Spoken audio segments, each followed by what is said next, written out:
Qu'est-ce qu'il dit dans son âme? Mange, bois. Mais là, te dira-t-il, Lia, mais là, mais son cœur n'est point avec toi. Écoutez le verset 8. Tu vomiras les morceaux que tu as mangés. Et tu auras perdu tes propos agréables. Vous voyez? Il te dit, mange, bois. Ah, tu fais ça? Non, porte. Mais son cœur n'est pas avec toi. Il y a une prière au sein de l'Onzambe Moutounioso Moutemaneza Malamutena Naï. C'est déjà cadeau empoisonné. Est-ce que tout le monde comprend la prière? Il te dit, mange et bois. Après, tu vomiras les morceaux. Donc il va te faire vomir ça. Comment? Dans la sorcellerie. J'entends quelqu'un dire amen. Il faut faire très attention. Nous sommes à Batumi Soussou. Bakoki ko salisa yote. Penzamba zo préserver yo yango zo mona atolele lié à pesa côté. Fanda kimia. Est-ce que tout le monde a le amen? Fanda kimia, parce qu'il y a un principe dans le monde spirituel, c'est la main qui donne qui va dominer. Est-ce que tout le monde a le amen? Tout ça, deuxième fondement, c'est quoi? Les rêves de limitation reposent sur l'autel bâti pour nous, avec ou sans nous, par des personnes élevées comme des esprits forts. Ils ont limité la vie de tous. J'attends quelqu'un dire amen. Je refuse que ma vie soit la volonté d'une autre personne que je ne connais pas. Mais ma vie sera la volonté, sera l'expression de la volonté de Dieu. Amen. Que Dieu te bénisse. Troisième fondement, l'esprit de limitation établit une vie de dépendance. Lorsque tu es menacé ou envoûté par un esprit de limitation, le premier signe que vous allez remarquer, une vie de dépendance. Frère, il n'y a pas quelque chose la plus humiliante comme dépendre de quelqu'un. C'est pourquoi parmi les bitumbo c'est le bunda na vie na yo, nzamba sunga yo okoma indépendant. Et seul le travail ou l'activité assure l'indépendance. Amen. Amen. Musala kaka na mwa mumbongo na yo, na mwa métier na yo, yango nde kotia yo okoma indépendant. Voilà pourquoi moi na batusu ba komi liboso musala na yo, musala na ngande tata na ngala, musala na ngande nini mama na ngala. Kosakana na musala te. Sozo sala commerce baliaka capital te. Ato beli, ata nzaleye, ata problème nini, kolia capital te. Est-ce que tout le monde se le va? Amen. Tu es sérieux dans mon salaire. C'est de là que tu vas assurer ton indépendance. Les petites choses restent petites si tu ne mets pas du sérieux et la fidélité. Mais la chose peut commencer petite. Si tu mets du sérieux et tu es fidèle, tu es ponctuel, chaque matin tu es là. À midi sous le soleil blanc, tu es là. Le soir, même sous la pluie, tu es toujours dans ton travail. La fidélité paye toujours. La station privée, pétrole. Étalage, 3 bidons d'essence. Mais à persévérer, à Kalimutema, à Tanzala, Bokolia Capital, à Teyili, à Tché sérieux, les lots à Fumoli Station. Comment la station est belle, Fumami à Banamok? Parce que tout le monde se dit amen. Mais sérieux, même les lots commencent à aller place au Bandian des Bilanga Pondo. C'est la émission du matin.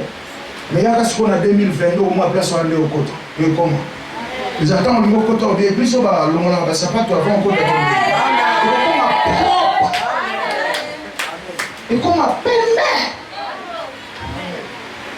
Est-ce que tu vois ça?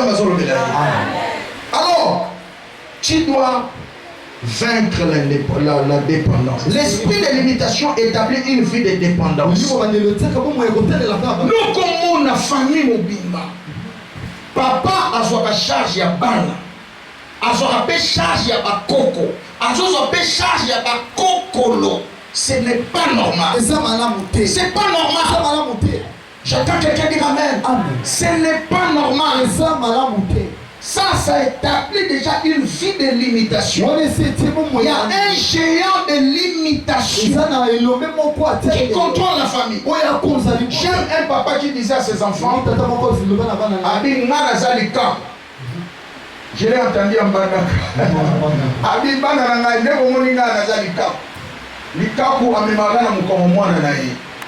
Amen. Donc ça veut dire que dans ma maison ici, ceux qui ont bâti, je te chasse. Tu vas prendre la responsabilité de ton fils ou de ta fille. C'est pas chez moi ici.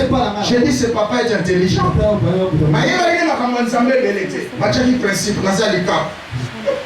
Alléluia. Quand vous remarquez dans la famille, il y a une dépendance des enfants, des petits-fils, des arrière-petits-fils. Tout le monde passe leur vie là-bas. C'est déjà un géant de limitation. Et vous devez les combattre et les écraser. J'attends quelqu'un dire amen très bien. Amen. 4 sources de limitation, c'est par là que je termine. Première source de limitation, c'est personnel. Amen. Personnel. Il y a des limitations personnelles. Et dans le domaine des limites, les limitations personnelles sont des limitations les plus dangereuses. Amen. Amen.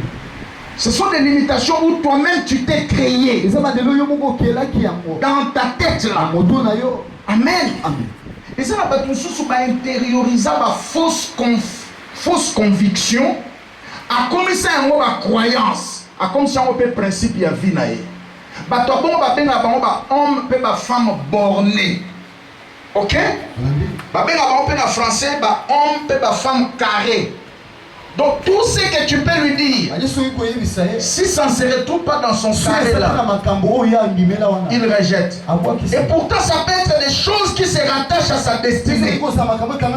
Mais c'est un type borné.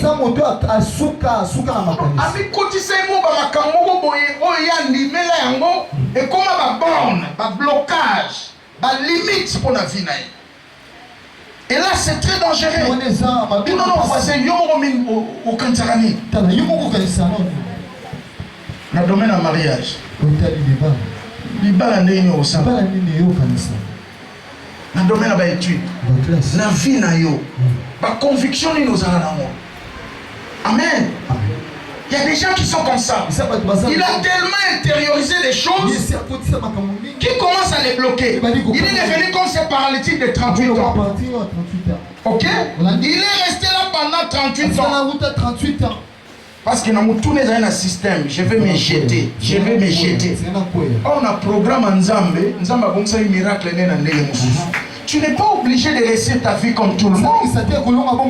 Est-ce que tout le monde a dit amen? Maintenant, on a formé la réussite.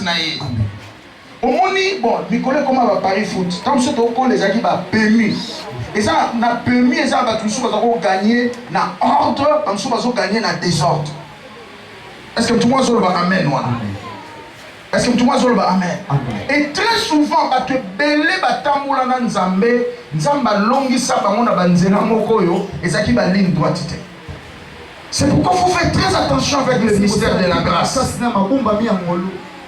Kokanga fina on a borne moko te ya batunyo soloba, batunyo soba kendaka boye, ngape fona le kaka boye te.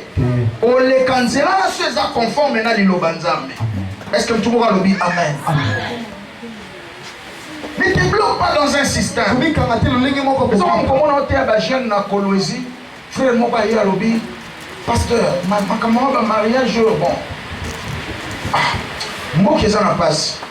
Si vous êtes fiancé, Abina bala et to vivre ndeni, to zwanga kundeni. Bon, ce qu'on a salé rien à banio otsaye, to boko la bana ndeni. N'ayez pas ces ans à Congo. Nabi frère, vous êtes un ami, vous avez un fiancé, frère. Comment tu cherches à résoudre des problèmes qui n'existent pas? Vous n'avez pas ta fiancé, tu vas nous raisonner déjà sur la partie. Tu vas vivre ndeni, na boko la bana ndeni, ba ko ta classe ndeni. Oh frère. Ça c'est quoi? Donc tu vois que nous avons limité. Et là c'est très dangereux. Amen. Et ça faisait la limite ni au métier. Deuxième source. Amen. Limitation du sang. C'est là que nous allons nous conduire dans la prière. Troisième source, ce sont des limitations provoquées. Quatrième source, ce sont des limitations imposées. Je vais expliquer ça demain. Amen. Les limites. Ce soir, nous voulons prier. Les rêves de limitation. Ça pour fondement hôtel de limitation. Nous voulons renverser des hôtels. On va continuer demain. Nous sommes arrêtés dans les sources. Je vais éclater ça demain. Et puis on va commencer à voir les types de rêves qui vous montrent que vous êtes limité. J'en ai au moins 25. Les types de rêves. Je vais montrer ce qu'on a mis boyé. C'est qu'on a un problème boyé. Et à chaque jour, tu me donneras raison. Et tu donneras raison à Dieu qui a donné ça. Ce soir, nous voulons prier. Alors que la chorale est en train de se préparer, nous voulons briser des limites. Je ne sais pas dans quel domaine tu sens des limites.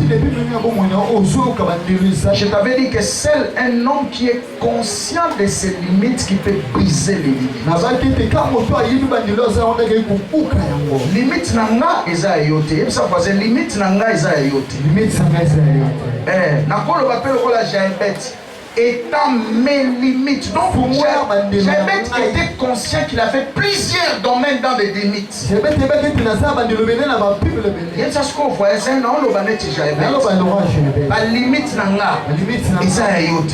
La limite à famille na biso, et ça la famille na biso. C'est pourquoi la présence en Nzambe kolandara motuti. Makamsu yoso bunda pona ngoye et c'est comment déjà solution pona. Amen. Yango somo na osambela na bolembu. Mais yo fo bunda. Yango ba programme ba prière bo kolela te. Isa ba yeso ko menjo lela to bo ko na maya potopoto. Na ba moment bo kolela te. Est-ce que tu m'as sur le amen? Bunda la prière. Parce que tu es en train de frayer les chemins. Nous avons notre tête inclinée.